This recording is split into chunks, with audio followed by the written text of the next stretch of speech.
मुस्लिमांना व्हर्च्युअल पद्धतीने ईद साजरी करण्याच्या सल्ल्यावरून राज्याचे मानसे मंत्री नितेश राणे आणि राज्य अल्पसंख्याक आयोगाचे अध्यक्ष प्यारे खान यांच्यात आता सवाल जवाबाला सुरुवात झाली आहे। मुस्लिमांनी ईद कशी साजरी करायची आणि धर्माचे पालन कसे करायचे हे आम्हाला राणे यांनी सांगण्याची गरज नाही। इस्लामचे जे कन्सेप्ट आहे ते एकदम क्लिअर आहेत। इस्लाममध्ये कधीही कोणावरही जोर जबरदस्ती करण्यात येत नाही। मुस्लिम समाजाचेच नव्हे तर सर्वच समाजाचे लोक नॉनव्हेज खातात असे सांगून प्यारे खान यांनी राणे यांना अभ्यास करून बोलण्याचा सल्ला दिला। ईदवरून नितेश राणे आणि प्यारे खान यांच्यात गेल्या काही दिवसांपासून चांगलीच जुंपली आहे। देशात गोहत्या बंदी कायदा आहे, तसेच ईदला कुर्बानी दिली जाते, त्यामुळे सर्वांनाच त्रास होतो। यावरून सोसाट्यांमध्ये अस्वस्थता आहे। हे बघता व्हर्च्युअल पद्धतीने ईद साजरी करा असे आवाहन राणे यांनी केले होते। त्यानंतर प्यारे खान संतापले। आम्हाला सर्व कायदे माहीत आहेत। ईदी कशी साजरी करायची याचा सल्ला देण्याची गरज नाही। राणे यांच्यामुळे दोन धर्मामध्ये तेढ निर्माण होत आहे। त्यांना अल्पसंख्याक आयोगामार्फत नोटीस बजावण्यात येईल। उद्या काही अप्रिय घटना घडली तर यास राणे हेच जबाबदार राहतील असा इशारा प्यारे खान यांनी दिला होता। याच प्रश्नावर भाजपचे कार्यकारी अध्यक्ष रवींद्र चव्हाण यांनी सर्व धर्मांना त्यांच्या रीतिरिवाजानुसार सणवार साजरे करण्याचा अधिकार आहे। भाजपचाही हाच आग्रह असतो असे सांगून राणे यांच्या मताशी असहमती दर्शवली होती। यानंतर राणे यांनी पुन्हा प्यारे खान यांना छेडले। मला नोटीस पाठवण्यापूर्वी 4 वेळा विचार करावा। तुम्ही जबाबदार व्यक्ती आहात आणि एका जबाबदार पदावर बसले आहात, त्यामुळे मुस्लिमांमध्ये जागृती निर्माण करण्याचे काम तुमचे आहे।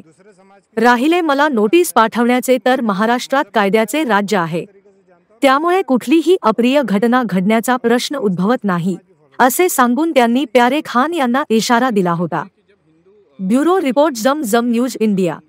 महाराष्ट्रामध्ये अगर आपल्याला शांती आणि लॉ अँड ऑर्डर अगर आपल्याला कायद्याने सुव्यवस्था राखायचं असेल, आज बकरी ईदच्या मुळे असंख्य हिंदू समाजाचे राहणारे जे नागरिक आहेत ते अस्वस्थ आहेत। कारण का बकरी ईदच्या वेळी त्यांच्या सोसायट्यांमध्ये बकरे कापले जाणार, त्याच्यामध्ये वास दुर्गंधी या सगळ्या गोष्टीमुळे दोन्ही समाजामध्ये वाद होणार आहेत। उद्या हिंदू आणि मुसलमानच्या नावाने दंगली पण होऊ शकतात। तर हे थांबवण्यासाठी अगर कोण सल्ले देत असतील, अगर कोणी सूचना देते, हिंदू धर्माला पण भेटतात। आपल्याला हिंदू धर्माला सांगितलं जातं की नाही की तुम्ही इको फ्रेंडली होळी करा, आता गणेश चतुर्थी आल्यावर तुम्ही अशीच मूर्ती बनवा तशीच मूर्ती बनवा सांगितली जाते की नाही। तर हिंदू समाज तेव्हा असं येऊन आक्रोश दाखवतो का, राग दाखवतो का, जोर जबरदस्ती करतो का? काल अबू आझमी म्हटले हम बकरा काटेंगे, असा हिंदू समाजाने भूमिका घेतली। कोण कितना भी इको फ्रेंडली बोलेगा तो भी हम रंग पंचमी करेंगे, फटाके जोरदार बजाएंगे अशी भूमिका घेतली। म्हणजे हिंदू धर्माची विशालता आणि महत्व ह्याच्यातून आपल्याला कळतं। आणि इस्लाम बद्दल हे जे काही गैरसमज स्वतः पसरवत आहेत, म्हणून कोण महाराष्ट्र बर्बाद करतंय, कोण इस्लाम बद्दल चुकीची माहिती पसरवत आहे आणि कोण फडणवीस साहेबांच्या नावाची बदनामी करताय ना, ते महाराष्ट्र खुल्या डोळ्यांनी पाहत आहेत। म्हणून मी ते शेवटी अल्पसंख्याकचे समाज ह्याचे महामंडळाचे अध्यक्ष आहेत, त्यांना मी सल्ला देतो, तुम्ही विचारपूर्वक मी काय बोललो त्याच्याबद्दल विचार करा आणि तुम्ही मुस्लिम समाजाला तुम्ही आह्वान करायला पाहिजे कि चलो नितेश राणे जी बोल रहे हैं वो अपने हित में बोल रहे हैं, अपन इको फ्रेंडली बकरी ईद मनाते हैं, वर्चुअल बकरी काटते हैं असं बोललं तर काय चुकीचं ठरणार नाही। तुम्ही आता बोलतात की या बकरी ईद वरून जे आहे ते राज्यामध्ये दंगली होऊ शकतात, असे की तुमच्याकडे इनपुट्स आहेत आणि अहो इनपुट काय शक्यता आहे? कारण का दोन समाजामध्ये तेढ निर्माण होऊ शकतात ना। आम्ही असल्यामुळे दंगली होण्याचं काही कारण राहत नाही, पण अशा दोन समाजामध्ये तेढ निर्माण होऊ शकतात ना। आता त्याच्यामुळे काही सोसायट्यांमध्ये लोक हिंदू समाज एवढं त्रासलेले आहेत की त्यांचं म्हणणं आहे की बाबा आपण बकरी इथे कापूच नाही। म्हणून अगर शांत पद्धतीने अगर आपल्याला महाराष्ट्र ठेवायचं असेल तर इको फ्रेंडली बकरी ईदचा पर्याय, जसं आम्ही इको फ्रेंडली होली हिंदू धर्म करतात, इको फ्रेंडली दिवाळी करतात, तसं इको फ्रेंडली बकरी ईद करण्यामध्ये काही चुकीचं नाही। नितेश राणे जी ने बयान दिया है, उनका कहना है कि आप खुद इस्लाम को बदनाम कर रहे हैं, अपने लोगों को आपको बताना चाहिए कि वर्चुअल ईद मनाएं, और दूसरा उन्होंने कहा है कि आप जब टीवी में उनके ऊपर टिप्पणी करते हैं और सामने जब आते हैं तब हाथ जोड़कर खड़े हो जाते हैं। एक तरीके से आपको कल के आपके आरोप पर जवाब दिया है। देखो क्या है, इस्लाम का जो कंसेप्ट है वो एकदम क्लियर है। इस्लाम में कभी भी कहीं भी किसी पे जोर ज़बरदस्ती नहीं की गई, ना करा गया। दूसरी बात है कि वर्चुअली ईद मनाने की जो बात है, तो वर्चुअली ईद मनाने के लिए तैयार है, ऐसा नहीं है कि नहीं है, लेकिन उसको बताने का तरीका अलग है ना। आप किसी पे प्रेशर डालोगे, ऐसा करो ऐसा मत करो, तो ये ठीक नहीं है। इस्लाम में क्या करना है क्या नहीं करना है मुसलमान जानता है ना।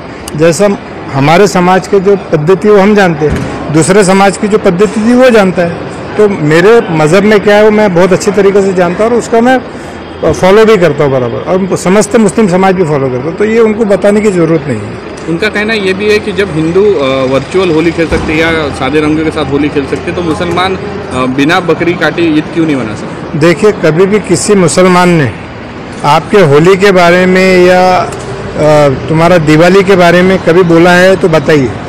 कभी मुस्लिम वो किसी के त्यौहार पे टिक्का टिकन्नी नहीं करता। मुस्लिम समाज सबके त्योहारों को अपना त्यौहार मानता है। अगर मैं तो बचपने से देख रहा हूँ कि हम लोग खुद, हमारे यहाँ दिवाली मनती थी, हमारे यहाँ खुद फटाके फूटते थे। जैसे कि इन्होंने कहा कि एक नितेश राणे जी ने बोला है कि जब मैं उनसे मिलता हूँ तो नमस्कार करता हूँ। तो देखो, नमस्कार करना है संस्कार वाली बात है। चाहे हम हमारे दोस्त से मिले, दुश्मन से मिले, भाई से मिले, पड़ोसी से मिले, तो ये हमारे संस्कार वाली बात है। अब वो क्या संस्कारी जैसे लोग, हम संस्कारी लोगों के साथ रहते हैं। मैं देवेंद्र जी के साथ रहता हूँ, गडकरी जी के साथ रहता हूँ, तो उनके संस्कार है मुझ में। अब आप भी अगर उनके संस्कार लोगे तो ये सब लफड़ा नहीं होगा। आप नीतीश राणे के खिलाफ कंप्लेन करने वाले थे सीएम के पास? नहीं, वो सीएम साहब को बताना, उनके संज्ञान में लाना। मैं चिढ़ा इसलिए कि वो बार बार उठ के जो महाराष्ट्र के सीएम है श्री देवेंद्र फडणवीस जी का नाम कोट करते हैं। व्यक्तिगत मैं कोई भी बयान दूँ, मैं खुद दूँ ना, उनका नाम लेके क्यों दूँ? ये बात बिल्कुल सही नहीं। और उनके पास इतना समय नहीं है, तो उनका नाम खराब करने की कोशिश कोई भी करेंगे, चाहे वो पार्टी के अंदर का हो बाहर का हो, तो उसको जवाब जरूर मिलेगा। आप खुद अपना कोट करिए ना। वो उनके पास इतना समय नहीं, उनके पास विकास के काम से दूसरे कामों के लिए फुर्सत नहीं है। ये सब वो लफड़ेबाजी में वो रहते नहीं। फालतू उनका नाम लेके उनके नाम का कोट करके ये करना, ये बिल्कुल ठीक नहीं, क्योंकि पूरा विश्व भी हमारी तरफ देख रहा है। देवेंद्र जी महाराष्ट्र के नहीं, मैं बार बार बताता हूँ कि महाराष्ट्र पूरा जानता है, उनको पूरा इंडिया जानता है, पूरा विश्व जानता है। कई सारे इन्वेस्टर बाहर से महाराष्ट्र में आ रहे हैं, तो ये सब हमको सोचना चाहिए। वो बहुत बड़े पद पे, और हमारा लेवल भी नहीं उनके बारे में बात करने का। लेकिन वो अपनी बात पे कायम है, लगातार वो वही चीज़ दोहरा रहे, वर्चुअल ईद की, और सलाह भी दे रहे। नहीं, उनके सलाह की ज़रूरत नहीं है, सरकार है ना यहाँ पे। मैंने बोला ना, इस्लाम का कंसेप्ट है कि जो प्रदेश में, जो जहाँ पे जिस देश में रहते हैं वहाँ का कायदा मानना, कायदे को डिनाई कोई नहीं कर रहा। और ऐसा नहीं है कि मुस्लिम समाज ही नॉनवेज खाता है, सभी समाज खाते हैं। तो आपको उस पर सोचना पड़ेगा और उस पर अध्ययन करके बोलिए। पहले आप उस पर अध्ययन करिए, उसके बाद बोलिए।